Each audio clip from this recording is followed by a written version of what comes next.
il y a 3 siècles, le monde était 100% ENR. Il y a 3 siècles, le monde n'utilisait que des énergies renouvelables. Que ça. Nous n'utilisions que la traction animale, la biomasse, la force du vent, les moulins, donc à vent et à eau, etc. On n'utilisait que ça. Et en fait, ça fait 3 siècles qu'on a passé notre temps à passer des énergies renouvelables aux énergies fossiles. Vous voyez, on avait une marine 100% renouvelable. On s'est dit non, quand même, pour faire venir les fringues de chez Zara rapidement dans les supermarchés français, c'est pas terrible, il vaut beaucoup mieux une marine fossile, ça marche beaucoup mieux. Et puis, on avait des transports 100% renouvelables, et on s'est dit non, quand même, pour faire venir les pêches du Sud-Ouest rapidement à Paris, ça marche beaucoup mieux d'avoir des transports 100% fossiles, c'est beaucoup plus efficace. On avait une agriculture 100% renouvelable, les gens mangeaient des patates et des oignons, ils avaient mauvaise haleine, et on s'est dit non, quand même, pour manger du beefsteak à tous les repas, c'est beaucoup mieux d'avoir une agriculture 100% fossile, c'est beaucoup plus efficace. On avait des travaux publics 100% renouvelables, donc le canal de Suez et les voies romaines, on les faisait à la pelle et à la pioche, et on s'est dit non, quand même, pour faire rapidement des ronds-points, très importants les ronds-points dans ce pays, c'est beaucoup plus efficace d'avoir des travaux publics fossiles, et donc on a utilisé les travaux publics fossiles. On avait une construction 100% renouvelable, 1 siècle pour faire Notre-Dame, en version 1, en version 2 ça ira plus vite quand même, alors qu'aujourd'hui il faut 1 an pour faire une tour à la Défense, c'est beaucoup plus efficace d'avoir une construction 100% fossile, enfin ou essentiellement fossile. On avait une industrie 100% renouvelable, basée sur les moulins, et on s'est dit non quand même, pour faire le dernier smartphone à 20 € par mois, c'est quand même beaucoup plus efficace d'avoir une industrie 100% fossile, et nous avions même des séchoirs à luzerne 100% renouvelables, ça s'appelle le soleil, et aujourd'hui on a des séchoirs à luzerne à gaz, parce que c'est beaucoup plus efficace. Donc ça fait 2 siècles que nous passons notre temps à passer des énergies renouvelables aux énergies fossiles. Alors de 2 choses l'une, ou bien on est des crétins patentés, ce qui est possible, après tout, il y a un certain nombre de philosophes qui le disent, ou bien c'est qu'il y a une raison physique profonde au fait qu'on ait fait ça pendant 2 siècles, et c'est ce que je vais essayer de vous expliquer à partir de maintenant. Il y a une raison physique profonde à ce qu'on ait fait ça, et donc ça ne va pas du tout être a piece of cake, comme disent les Anglais, de passer à 100% ENR en conservant le pouvoir d'achat qu'on a aujourd'hui et les études longues qui vous permettent d'étudier ici. Mon pari, c'est que c'est juste pas possible, mais je vais essayer de vous le démontrer après. Alors, en fait, les physiciens continuent à discuter sur une manière unique de résumer ce que c'est que l'énergie en d'une phrase, mais moi, je vais vous donner la mienne. Enfin, on est à peu près tous d'accord. En fait, l'énergie, par définition en physique, c'est ce qui quantifie la transformation de l'environnement. Alors, je vais vous le dire de manière encore plus sophistiquée. L'énergie, c'est ce qui quantifie le changement d'état d'un système. C'est ça, l'énergie en physique. Donc, dès que vous avez un système qui change d'état, qui change de température, qui change de vitesse, qui change de forme, qui change voilà, n'importe quoi, vous avez de l'énergie qui entre en jeu. Donc, compter l'énergie, c'est compter la transformation physique du monde qui nous entoure. C'est ça, l'énergie. Donc, c'est une grandeur physique, avant d'être un sujet de débat politique. Or, les grandeurs physiques ont une très mauvaise idée, c'est d'être régies par des lois qui ne dépendent pas de nous. D'accord ? Donc, si vous avez envie, parce que c'est dans un programme politique, de changer la loi de conservation de l'énergie par un vote à l'Assemblée nationale, parce que vous vous dites que ça ferait bien dans un programme politique, vous pouvez toujours y aller, je parie toutes mes économies contre qui veut, vous n'y arriverez pas. Parce que l'énergie, encore une fois, c'est une grandeur physique régie par des lois qui ne dépendent pas de nous. C'est très désagréable d'avoir des trucs qui ne dépendent pas de nous. Hein. On a justement, avec ce siècle de progrès technique et de diffusion énergétique, on pense qu'on peut régler absolument tout et s'opposer à absolument tout. Non, pas tout à fait. Alors, il y a une loi cardinale en physique qui régit l'énergie, qui s'appelle la loi de conservation. Alors, le dictionnaire est bien fait. La loi de conservation, elle dit un truc très simple. Elle dit, dans un système qui ne communique pas avec l'extérieur, la quantité d'énergie reste rigoureusement constante au cours du temps. C'est pas, je te fais 10% en plus, en moins, si je suis un bon négociateur. Non, non, c'est rigoureusement constante. Donc, appliqué aux hommes, ça veut dire que les hommes n'ont pas d'autres possibilités en ce qui concerne l'énergie que d'extraire de l'environnement une énergie qui s'y trouve déjà et de l'utiliser à leur profit. Alors, utiliser de l'énergie, en fait, ça veut dire en pratique la mettre dans un convertisseur, c'est-à-dire que vous rentrez l'énergie dans un système physique qui va vous en sortir autre chose. Alors, cette énergie que nous utilisons pour la mettre dans des convertisseurs, voilà comment elle a évolué par personne depuis 1 siècle et demi. Il y a 1 siècle et demi, l'essentiel de l'énergie qu'on utilisait, c'était du bois, donc des dérivés de la biomasse. Ça servait essentiellement à produire de la chaleur, donc ça alimentait des poêles, pour se chauffer, et ça a servi également à alimenter le début des machines qu'on a été capable de mettre au point à cette époque, donc des forges. Il faut savoir qu'en France, les forges occasionnaient de la déforestation, et ont occasionné une déforestation croissante jusqu'en 1850, et que c'est le charbon qui a sauvé les forêts françaises, parce qu'on a arrêté d'utiliser du bois pour les forges. On utilisait également le bois pour les premières machines à vapeur de l'époque. Alors, ce que vous voyez, c'est que le bois, par personne, on en utilise de moins en moins depuis un siècle et demi, mais comme il y a beaucoup plus de monde, comme on le verra après, en quantité totale, ça évolue pas de la même manière. Et vous voyez que toutes les autres énergies que nous avons utilisées après le bois sont toutes en utilisation croissante ou constante, et elles s'empilent les unes sur les autres. C'est-à-dire qu'à ce jour, il n'y a pas macroscopiquement de substitution d'énergie dans le monde. On rajoute les énergies les unes sur les autres. Alors après le bois, on s'est mis à utiliser du charbon, et vous voyez que la quantité de charbon utilisée par personne n'a jamais décru dans le monde depuis qu'on a commencé à utiliser du charbon. Il n'y a jamais eu de baisse de la quantité de charbon utilisée dans le monde.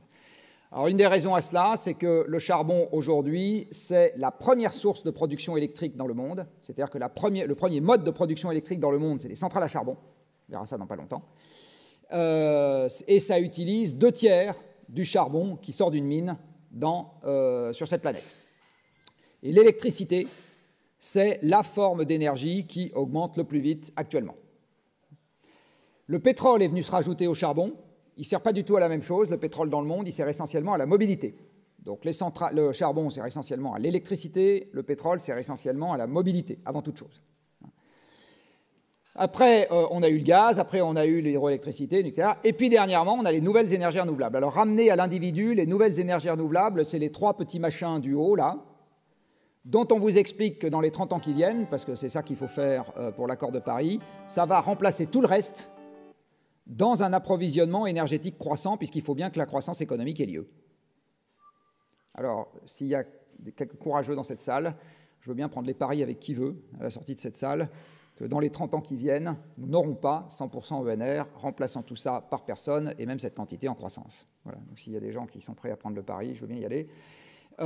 Et on n'y arrivera pas pour des raisons physiques. Voilà. Donc un monde 100% ENR, mais j'y reviendrai à la fin de cet exposé, c'est un monde dans lequel notre pouvoir d'achat il est divisé par n'importe quoi entre 5 et 40.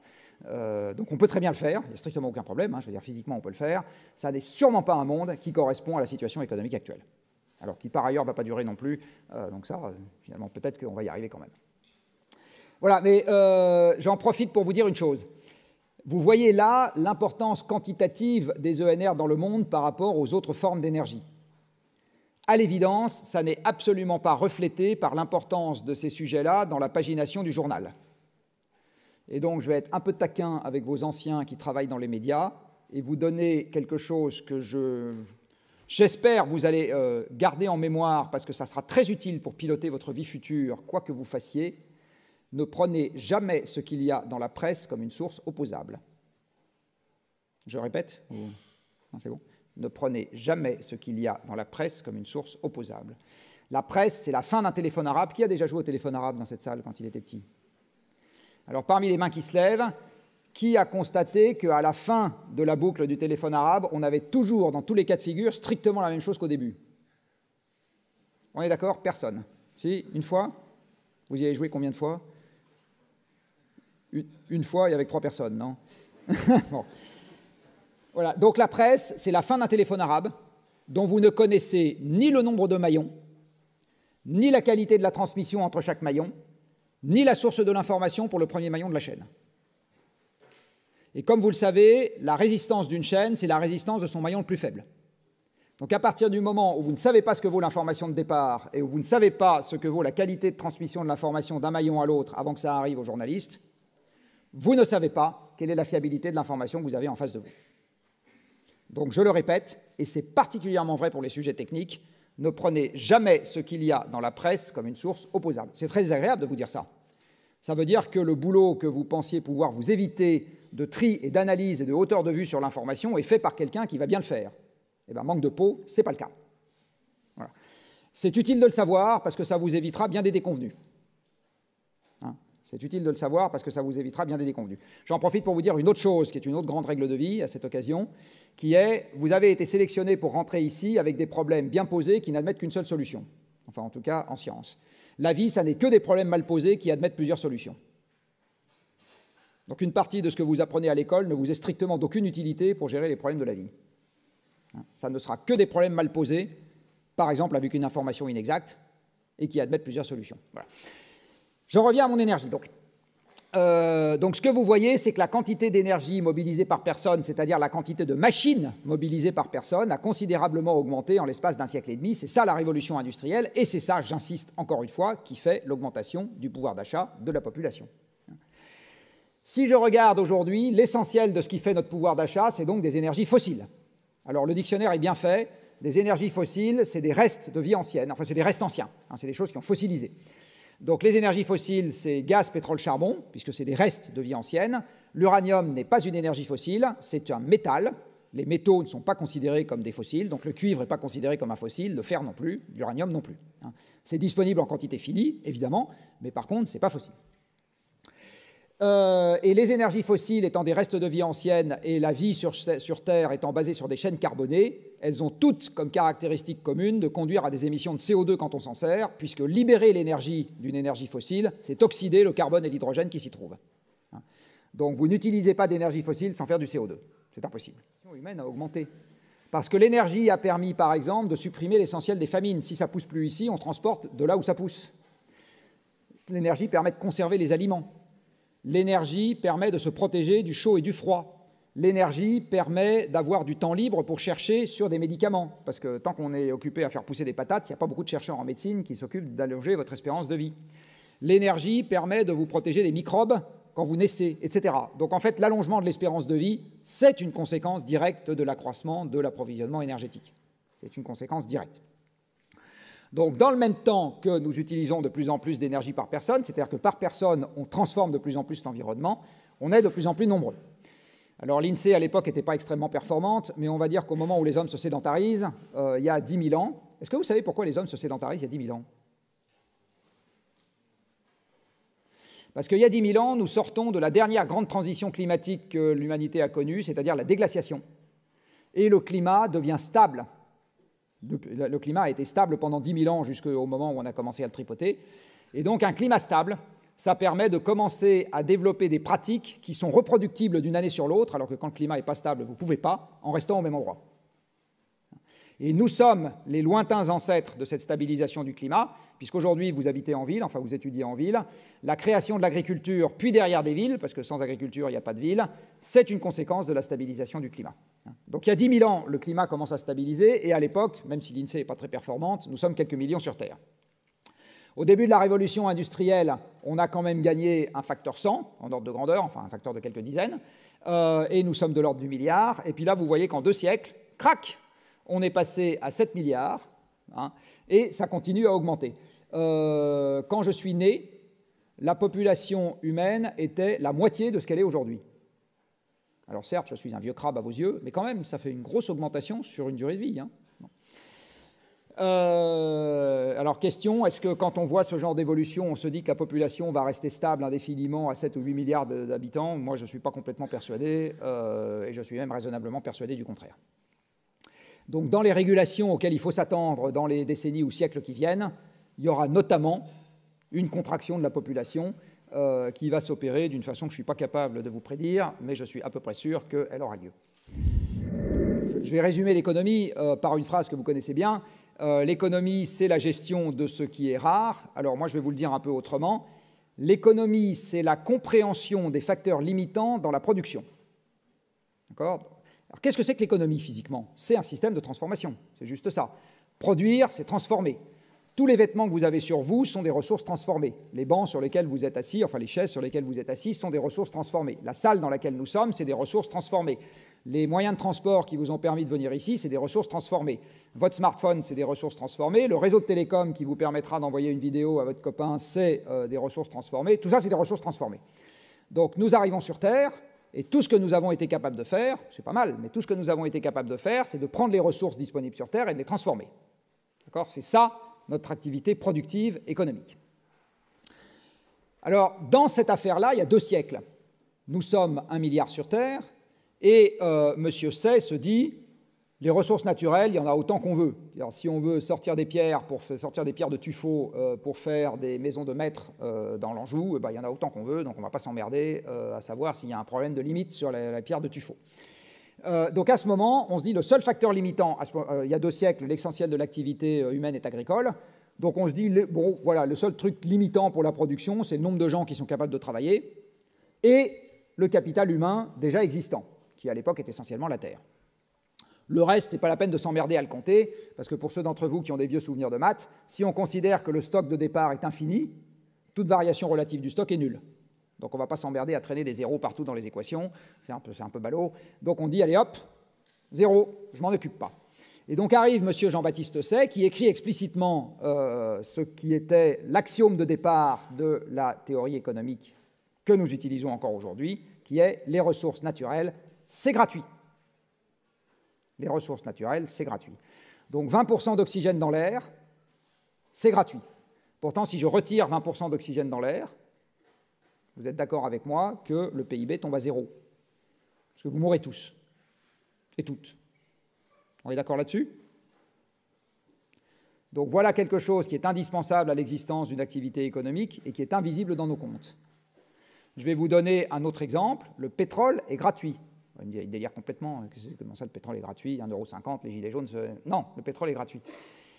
La formation du pétrole n'a pas coûté un centime à qui que ce soit dans cette salle. La formation du pétrole, c'est de la vie ancienne qui ne vous a rien coûté, de la fossilisation par la géothermie et la tectonique des plaques qui ne vous a rien coûté, et tout ce que ça coûte, le pétrole, c'est de se baisser pour aller le ramasser. Donc quand vous payez le pétrole, ce que vous payez, c'est les ingénieurs de feu, les fleurons français, Technip et Schlumberger, qui sont maintenant passés américains, puis les ingénieurs de chez Total, puis le consentement à se défaire du pétrole ou les chars et les avions que vous envoyez, ça dépend des versions, des gens qui en ont. C'est ça que ça vous coûte. À aucun moment, vous n'avez payé le pétrole lui-même. Et je peux vous refaire le raisonnement pour l'acier. Vous n'avez pas fait les noyaux des atomes de fer. Les atomes de fer ont été créés dans la génération d'étoiles qui a précédé le Soleil à partir de protons. Vous ne savez pas faire ça, moi non plus du reste. Donc nous arrivons sur Terre et du fer, il y en a plein partout et c'est gratuit. Il n'y a qu'à se baisser pour aller le ramasser. La formation du fer est gratuite, la formation du cuivre est gratuite, la formation des diamants est gratuite, la formation du platine est gratuite, la formation de tout ce que nous avons à disposition sur Terre est gratuite. C'est exactement ce qui est écrit là. Alors si c'est gratuit, la diminution de cet actif vaut zéro. Donc ça vaut zéro. Par construction. On est d'accord? Ça vaut zéro par construction. Il y a quand même un mec qui a eu le so-called prix Nobel d'économie pour avoir fait une fonction de dommage là-dessus. Alors, une fonction de dommage sur un truc qui vaut zéro par convention, c'est ça. Ça mérite pas un prix Nobel. Mais c'est exactement... ça mérite une blague, mais ça ne mérite pas un prix Nobel. Donc, la Terre vaut zéro. Alors, pour ceux d'entre vous qui ont quelques notions de base de comptabilité, ça revient à dire que nulle part dans la formation des prix, nous n'avons une dotation aux amortissements pour diminution des ressources naturelles. Nulle part. Donc l'économie qu'on va vous apprendre ici, je suis désolé d'être très désagréable avec la puissance invitante, elle est basée sur un système de pensée qui se résume à ça. Vous avez deux facteurs productifs qui sont le travail et le capital humain, et ça permet de remplir le supermarché. Et si le supermarché n'est pas assez rempli, c'est-à-dire que le pouvoir d'achat n'est pas assez haut, on botte le cul des gens qui ne veulent pas travailler, on botte le cul des banquiers qui ne veulent pas investir, et le système est censé repartir. Alors ça fait 10 ans qu'on fait ça dans ce pays, et ça fait 10 ans que, comme disait ma fille quand elle avait 2 ans et demi, ça mieux pas. Si ce n'est pas comme ça que ça se passe, c'est probablement que la représentation du système n'est pas la bonne. Et de fait, la représentation du système n'est pas la bonne. La représentation du système, c'est que pour avoir ce que vous avez à droite, qui sont des ressources transformées, vous avez besoin des ressources à transformer. Je le redis, vous ne créez pas, tel Harry Potter, les atomes de cuivre et de fer qu'il y a dans les objets qui contiennent du métal. Vous avez besoin de les trouver dans la nature. Donc vous avez besoin de ressources. Et vous avez besoin de la capacité à les transformer, ce qu'on appelle du travail. Et ce travail, avec ce que je vous ai exposé avant, il vient pour 1 de nos carcasses et pour 200 des convertisseurs extracorporels que nous avons créés, qui s'appellent Superman, ou Spider-Man, ou Iron Man, ça dépend quel est votre comic préféré de chez Marvel. Donc ce que vous voyez sur ce graphique, c'est une représentation synthétique physique de l'économie. Et là-dedans, le capital, il existe bien. C'est une boucle interne au système. C'est-à-dire que cet immeuble, qui est un élément de capital, a été fait exactement comme vos vêtements qui n'en sont pas normalement, c'est-à-dire en transformant des ressources naturelles. La seule différence, c'est que ça ne s'use pas quand on s'en sert. C'est-à-dire que normalement, cette salle ne s'écroulera pas pendant qu'on y est. Ici, ça se passe, ça fait les gros titres des journaux, pour une fois, à raison. Donc le capital, c'est juste de la production, c'est-à-dire des ressources transformées déjà existantes, que nous réaffectons, parce que c'est capable de durer, à une amélioration de la production future, c'est-à-dire de la transformation future de ressources naturelles. C'est juste ça, le capital, en termes physiques. Alors, une fois qu'on comprend ça, on se dit qu'il y a d'autres facteurs limitants dans le système et que, par exemple, si nous devons avoir un défaut d'énergie, dont vous verrez dans pas longtemps que ça n'est pas nécessairement donné par le prix, ça c'est encore un truc très désagréable que je vais vous dire, il n'y a pas d'élasticité prix-volume, on le verra après. Si vous avez un défaut d'énergie, eh bien, vous aurez un défaut de production, même si vous avez plein de gens prêts à se lever le matin pour aller travailler, et même si vous avez des banquiers qui sont extrêmement généreux. De toute façon, vous avez un facteur limitant qui s'applique. Mais comme M. Jean-Baptiste Osset et ses copains ont dit l'énergie, on s'en fout, c'est une ressource naturelle, c'est gratuit, vous ne le voyez pas venir avec les conventions qu'on utilise. Donc vous dites c'est la crise de la dette, de machin. Non, non. Vous allez voir, c'est d'abord la physique qui s'applique et les indicateurs monétaires suivent. Et si vous avez un défaut de ressources, eh bien, vous aurez également un défaut de production. Alors, qui est allé en Bretagne cet été? Ah, pas mal. Qui sait où se trouve le Guilvinec? Un peu moins. Est-ce que vous savez quelle est l'activité principale du Guilvinec? La pêche, absolument. Est-ce que vous avez déjà vu un bateau de pêche? Du coup, oui. Bon. Alors, je vous pose une question. Imaginons que vous ayez un bateau de pêche avec des tas de marins prêts à aller sur la mer et le crédit maritime prêt à payer le bateau de pêche, d'accord? Et pas de diesel pour mettre dans le bateau. À votre avis, est-ce que le bateau pêche? Parce que les gens prennent des rames et font avancer le bateau de, je ne sais pas quoi, 5 000 ou 10 000 chevaux. Non, pas du tout. Imaginons donc pas d'énergie, pas de PIB. Et puis derrière, la conserverie de Douarnenez ne conserve rien du tout, et le magasin Franprix du coin de la rue qui vous vend les sardines en boîte ne vous vend rien du tout. Donc vous n'avez pas de PIB derrière. Et l'administration fiscale ne perçoit pas de TVA sur tout ça.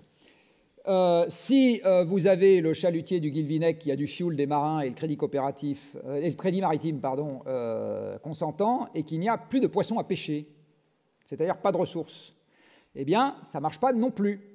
Et comme le disait Renaud, la mer c'est dégueulasse parce que les poissons baissent dedans, et les poissons apparaissent tout seuls dans la mer, parce qu'ils baissent dedans. Et c'est gratuit. Et c'est gratuit. Donc vous utilisez pour faire le PIB de la pêche et toutes les activités de transformation à l'aval, deux ressources qui sont totalement gratuites, qui s'appellent du pétrole et des poissons. Donc voilà un petit exemple. Et là, vous voyez bien que dès aujourd'hui, en ce qui concerne la pêche, parce que vous avez tous entendu parler, qui en l'occurrence c'est légitime, du problème de la surpêche, dès aujourd'hui, nous avons un problème de ressources disponibles dans l'océan, qui n'est ni un problème d'effectifs dans la marine, ni un problème de banquiers qui sont prêts à prêter. Ce n'est pas ces problèmes-là qui s'appliquent, c'est un autre, c'est un problème physique qui n'a pas d'existence dans nos conventions économiques. Alors, historiquement, ce truc-là veut bien fonctionner. Historiquement, voilà comment ça se présente. Voilà le PIB reconstitué depuis l'an 0. Alors, la reconstitution du PIB en l'an 0, c'est comme la population humaine en l'an moins 10 000. À ce moment-là, l'INSEE est moins efficace qu'aujourd'hui. Mais enfin, on est quand même capable, en ordre de grandeur, de faire des reconstitutions. Vous avez ici à quoi ressemble le PIB mondial reconstitué depuis la naissance de M. Jésus-Christ. Alors, ce que vous voyez, c'est que pendant très longtemps, en fait, la production économique de l'humanité n'a quasiment pas varié, tout simplement parce que la population n'a quasiment pas varié, enfin, où elle variait très peu, et que par ailleurs, il y avait des pestes, des machins, etc. Et par ailleurs, la productivité par personne ne variait pas, puisqu'on n'avait pas d'auxiliaires supplémentaires à s'adjoindre. On n'avait que notre puissance musculaire et nos esclaves en taux constant, et nos animaux de trait en taux constant, donc ça ne varie pas. Alors ça résout le problème des élections, c'est ce que je vous ai mis là, parce qu'il n'y a pas besoin de promettre la croissance, il n'y a pas de croissance. Mais vous noterez aussi, vous qui allez faire des études qui sont associées à cette affaire-là, que vous n'avez pas non plus de démocratie. Les seules démocraties antiques que vous trouvez sont des démocraties qui ont reproduit le système esclavagiste que nous avons aujourd'hui avec nos machines, c'est-à-dire la Rome et la Grèce antique, où vous aviez une poignée de citoyens libres assis sur une armée d'esclaves. Parce que pendant que les mecs faisaient leurs orgies et discutaient de l'avenir de la cité, il y avait des millions d'esclaves autour de Rome qui bossaient pour eux pour leur faire leur nourriture. Donc la démocratie n'était pas quelque chose qui concernait l'ensemble de la population, ça concernait une minorité de nantis qui étaient assis sur une majorité d'asservis. Eh bien, c'est exactement le système que nous avons reproduit aujourd'hui avec les machines. Nous sommes une minorité, quelques milliards d'individus de nantis, sur une majorité, quelques milliers de milliards d'individus de machines. Alors, sauf que les machines ne gueulent pas. Mais sinon, et que la morale ne voit rien à y redire. Enfin, sauf pour les conséquences futures. Donc voilà exactement le système qu'on a reproduit. Donc, pas de croissance, retenez bien ce que je vais vous dire, c'est pas complètement sûr qu'on garde la démocratie. La démocratie, comme vous pouvez le constater aujourd'hui, c'est l'art de promettre plus à tout le monde. Dans un monde sans croissance, c'est arithmétiquement impossible. Donc si je promets plus à ce jeune homme en orange au milieu de la salle, par construction, je promets moins à cette jeune femme en rouge là-bas. C'est par construction. D'accord ? Dans un monde sans croissance, c'est comme ça. Donc, conserver la démocratie dans un monde sans croissance, si, ils existent bien, les deux, je les ai vus. Dans un monde sans croissance, vous n'arrivez pas à gérer un système. Les arbitrages vont devenir considérablement plus violents. Considérablement plus violents. Et donc, on a intérêt à bien les faire.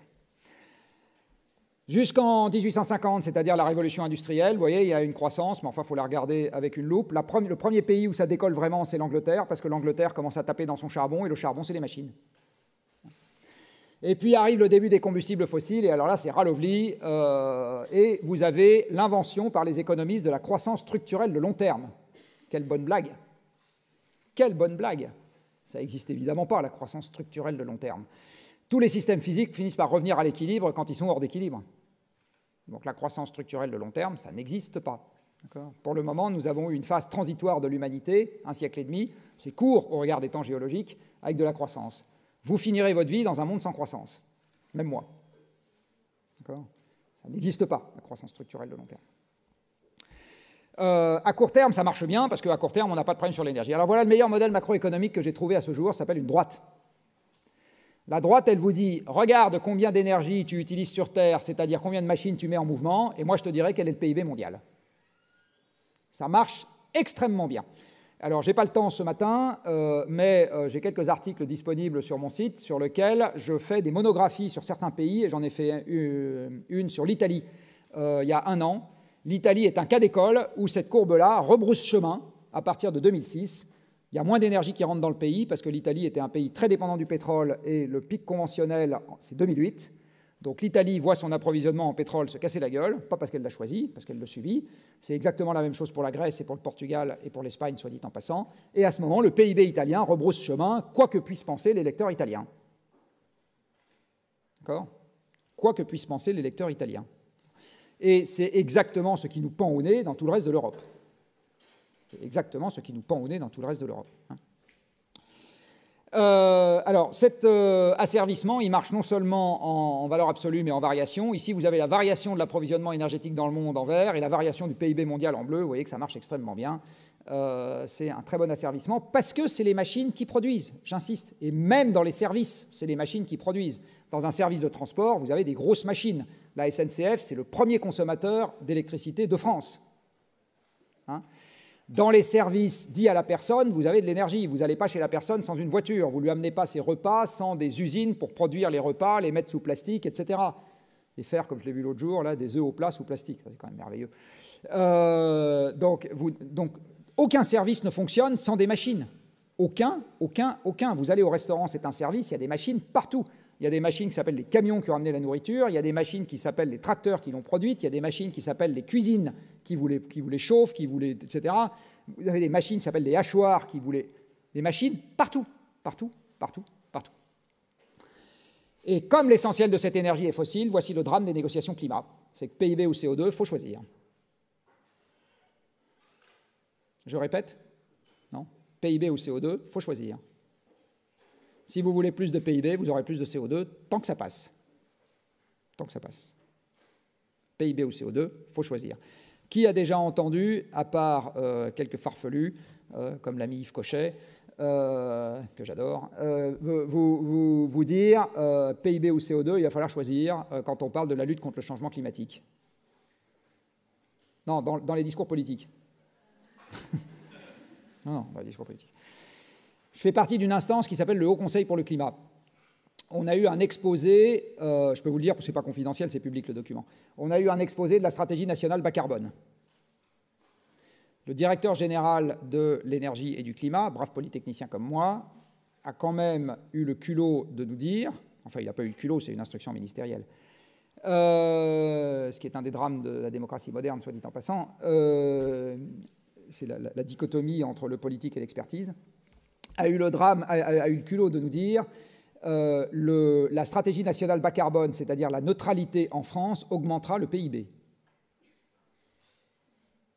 Je répète. Alors pourquoi il me dit ça? Il me dit ça parce qu'il utilise un modèle économique qui inverse les liens de causalité, c'est ce que je vous ai dit tout à l'heure. Dans tous les modèles économiques, vous avez le PIB qui est exogène. C'est-à-dire que le PIB, c'est une variable d'entrée. Donc il augmente, parce que de toute façon, il doit augmenter, sinon on a un problème avec la retraite. Et dans tous les modèles économiques, quand vous rajoutez des investissements, c'est-à-dire que vous foutez des éoliennes partout, ça vous augmente le PIB, mécaniquement. Les modèles sont souvent keynésiens, c'est-à-dire que vous augmentez les investissements, ils vous augmentent le PIB. Donc vous partez d'un PIB qui augmente de toute façon parce que c'est un postulat de départ, vous rajoutez des investissements, il augmente encore plus. Voilà. Et on m'explique que la neutralité va augmenter le PIB. Évidemment que non. La neutralité qui est physiquement possible, c'est une énorme contraction du PIB. Ça ne veut pas dire qu'elle n'est pas souhaitable. Vous allez voir après les petits désagréments qui nous attendent avec le changement climatique. Mais j'insiste, ça ne se fera pas à PIB croissant. C'est physiquement impossible. Parce que justement, ça fait 2 siècles ou 3 siècles qu'on fait l'exact inverse, qu'on augmente l'énergie en tapant dans les stocks qui sont supérieurs aux énergies renouvelables. Donc l'histoire que je vous ai racontée, c'est ça. On a des stocks de pétrole sous terre, c'est gratuit, et des stocks de charbon et des stocks de gaz. On a aussi des stocks de minerais, etc. Tout ça est gratuit. Alors, utiliser du pétrole, c'est le brûler, c'est l'oxyder. L'oxyder, c'est une réaction chimique exothermique qui vous fait du CO2, c'est inexorable. Vous ne savez pas oxyder du carbone autrement qu'en faisant du CO2. Et ça ne changera pas d'ici à votre mort. Et ça vous permet de mettre en œuvre des machines qui transforment tout le reste pour faire tous les produits qu'on a sous la main. Cette abondance de produits et cette formidable augmentation de la productivité du travail, parce que la productivité du travail multipliée par 100, c'est pas que chacun d'entre vous est devenu Shiva avec 100 paires de bras et 100 paires de jambes. Sauf erreur de ma part, comme votre code génétique est le même qu'il y a 2 siècles, votre nombre de bras et de jambes est aussi le même qu'il y a 2 siècles. D'accord ?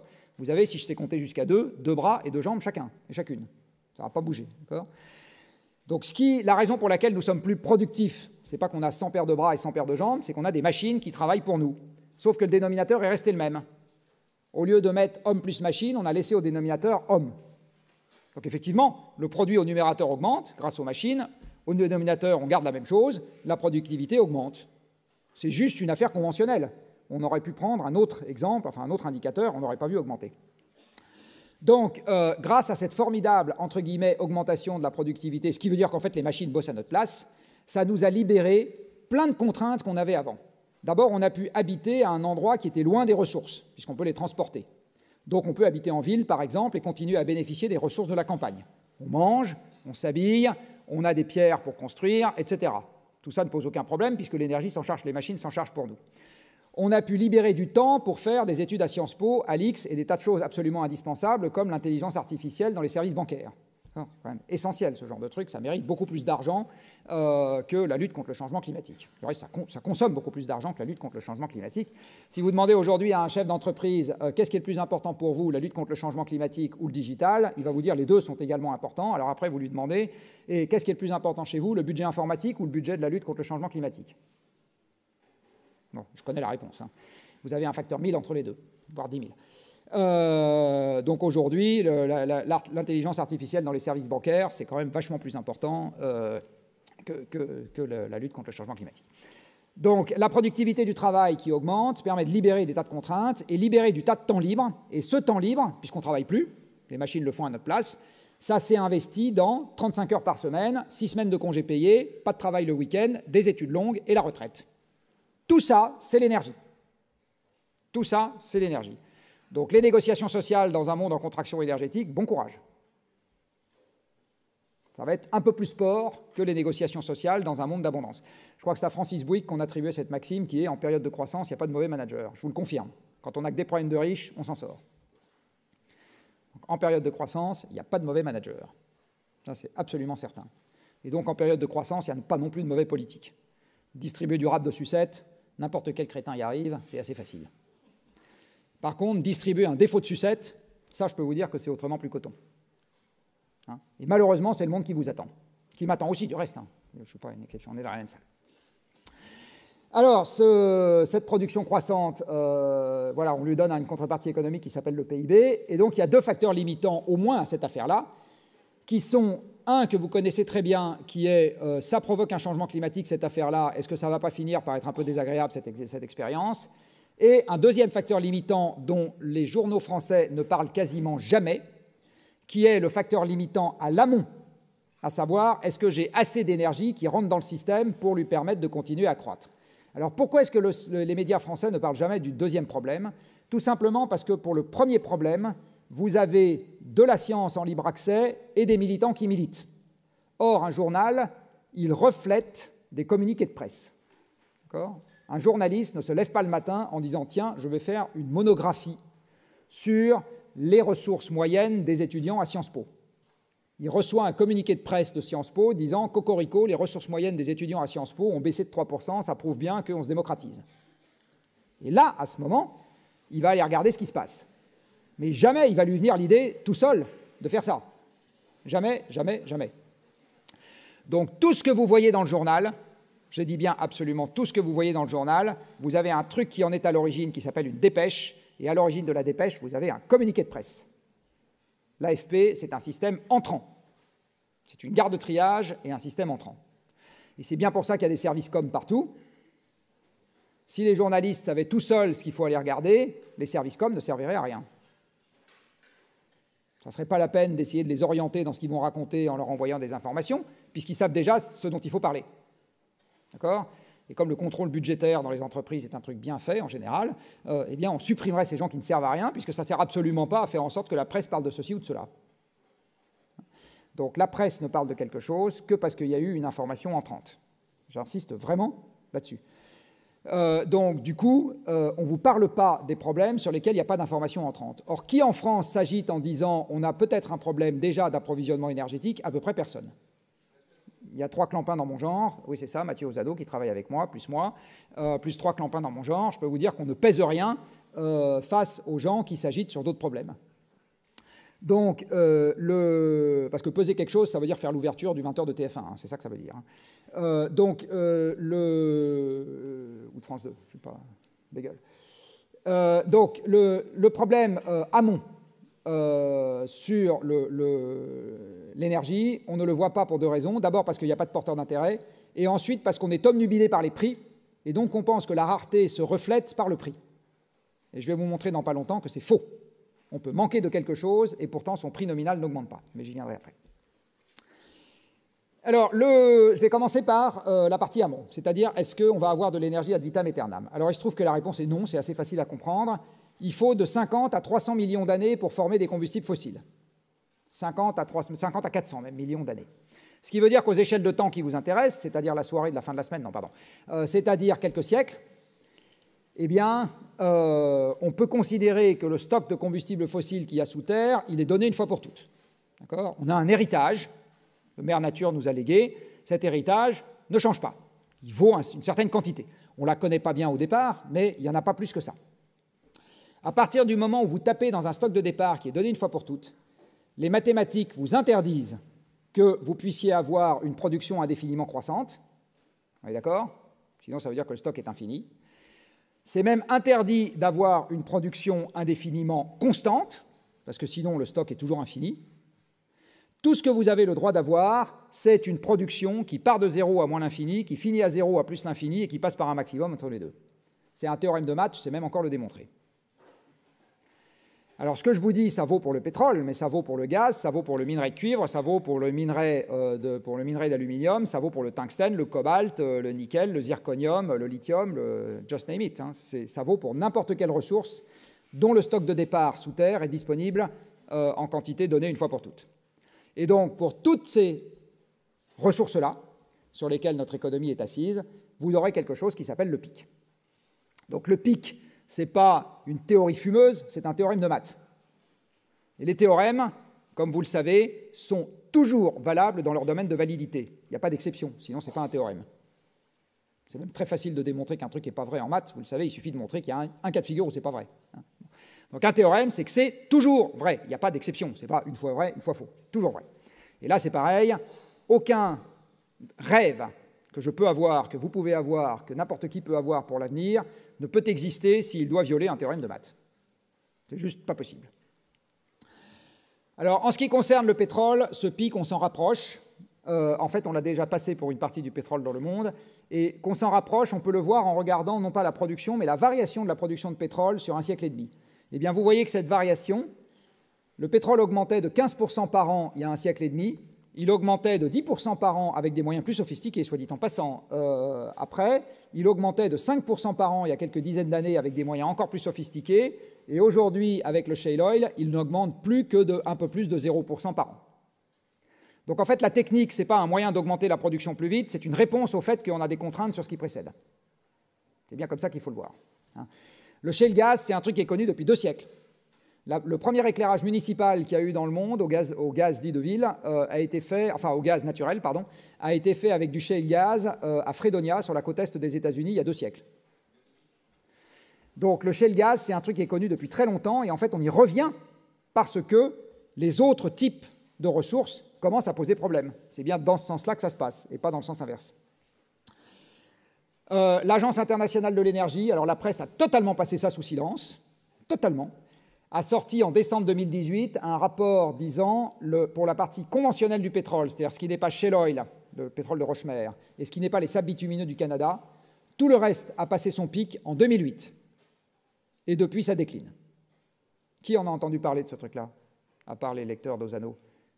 Mais bon, je peux vous dire que c'est autrement plus important pour votre avenir qu'une bonne partie des choses dont vous avez entendu parler dans la presse, sinon la quasi-totalité de ce dont vous avez entendu parler dans la presse. Ça veut dire que notre costume d'Ironman, il va commencer à rétrécir. C'est ça que ça veut dire. Personne n'en a parlé. Alors voilà où on est en gros sur l'extraction mondiale de pétrole, sachant que dans le pétrole, il y a aussi le non conventionnel, et donc ça veut dire que les pétroliers que je connais disent depuis longtemps le sommet de la production mondiale de pétrole, tout confondu, y compris avec le shale oil, etc., c'est 2020, plus ou moins 5 ans, et plus ou moins 5 millions de barils jour. Voilà, donc 2020, c'est l'année prochaine, je dis bien plus ou moins 5 ans, ça veut dire qu'avant la fin de vos études, vraisemblablement, et très certainement, avant que vous ayez mon âge, ça c'est absolument certain, vous verrez l'approvisionnement mondial, sachant que l'européen a déjà commencé à baisser, l'approvisionnement mondial en pétrole se contracter. Et à ce moment-là, vous verrez de la crise de la dette dans tous les sens. Là, c'est sûr que c'est pas besoin de... Et alors, cette quantité de pétrole qu'on extrait du sol est également un très bon indicateur avancé de l'économie. Vous avez, parce que le pétrole, c'est les transports, et qu'il n'y a pas une entité économique qui fonctionne sans transport. Vous avez ici 2 variations. En rouge, vous avez la variation de la quantité de pétrole qui sort du sol. Donc il ne s'agit pas du prix, il s'agit de la quantité. Et en bleu, vous avez la variation du PIB par personne. Ce que vous voyez, c'est que depuis les chocs pétroliers, où on a appris à être plus efficace sur le pétrole, eh bien, la variation de la production de pétrole dans le monde, c'est l'indicateur avancé qui fonctionne le mieux de la variation du PIB par personne dans le monde. Ça marche extrêmement bien. Je dis bien que c'est un indicateur avancé parce que ce que vous pouvez voir sur ce graphique, c'est que ça marche ce truc. Je ne sais pas si ça marche ce truc là. Ouais. C'est que chronologiquement, vous voyez que la variation de la courbe rouge a tendance à légèrement précéder la variation de la courbe bleue. Donc c'est pas le pétrole est un truc qui s'achète, j'ai une croissance qui vient de Mars, j'ai plus d'argent et donc j'achète plus de pétrole. C'est le pétrole est un facteur limitant de la production parce qu'il faut des transports pour produire. Et donc, si j'ai moins ou plus de pétrole, je suis capable de plus ou moins transporter, et donc je suis capable d'avoir une activité transformative, donc économique, plus ou moins importante. Je vais vous le redire encore autrement. Notre système économique étant un système de transformation, l'économiste peut lui coller des euros, mais le physicien peut lui coller des kilowattheures, ça marche aussi bien. Donc la blague que j'ai faite tout à l'heure en disant vous auriez pu payer vos carottes avec des kilowattheures, oui, vous pourriez parfaitement payer vos carottes avec des kilowattheures. Vous pourriez. Et alors, pourquoi est-ce que ce n'est pas le prix qu'il faut regarder? Parce qu'il n'y a pas d'élasticité prix-volume. Voilà une élasticité. Regardez bien, c'est une élasticité. Si, c'est une élasticité. Je vous assure, c'est une élasticité. Si, c'est une élasticité. C'est quoi une élasticité? C'est, vous savez, un graphique dans lequel vous mettez le volume d'un côté et le prix de l'autre, et votre prof vous dit, s'il y en a plus, c'est moins cher, et s'il y en a moins, c'est plus cher. Oui, on est d'accord, hein, c'est bien ça que vous avez entendu. Donc, une élasticité, c'est une courbe qui ressemble au trait en pointillé, là. Voilà. Alors là, je vous ai mis sur un siècle, de 1920 à aujourd'hui, la quantité de pétrole disponible sur le marché, c'est en abscisse, et le prix du pétrole par baril, c'est en ordonnée. Est-ce que vous voyez une élasticité? Parce que quiconque me répond oui a besoin d'aller chez Afflelou. Non, pardon, je n'aime pas de mal. Donc voilà une élasticité. Alors, évidemment, c'est une blague. Il n'y a pas d'élasticité. Et il n'y en a pas, non pas parce que ça me plaît, parce que vous regardez cette courbe et il n'y a pas d'élasticité. L'élasticité de long terme prix-volume sur le pétrole et sur l'énergie en général n'existe pas. Donc, ce n'est pas la peine de regarder les prix pour savoir si ça sera rare demain. Ça ne marche pas. Et en fait, alors je n'ai pas le temps de vous faire la théorie aujourd'hui, mais vous pouvez très simplement expliquer, il faut juste 3 minutes et l'heure commence à tourner, vous pouvez très simplement expliquer pourquoi c'est structurellement impossible que vous n'ayez pas d'élasticité, et les deux indicateurs sont les suivants. C'est que pour avoir beaucoup de pétrole, il faut aller chercher des pétroles compliqués, donc ça fait monter le prix du baril, sauf que si vous faites monter le prix du baril, vous découragez la demande, et donc vous avez moins de demande, et donc vous allez chercher moins de pétrole.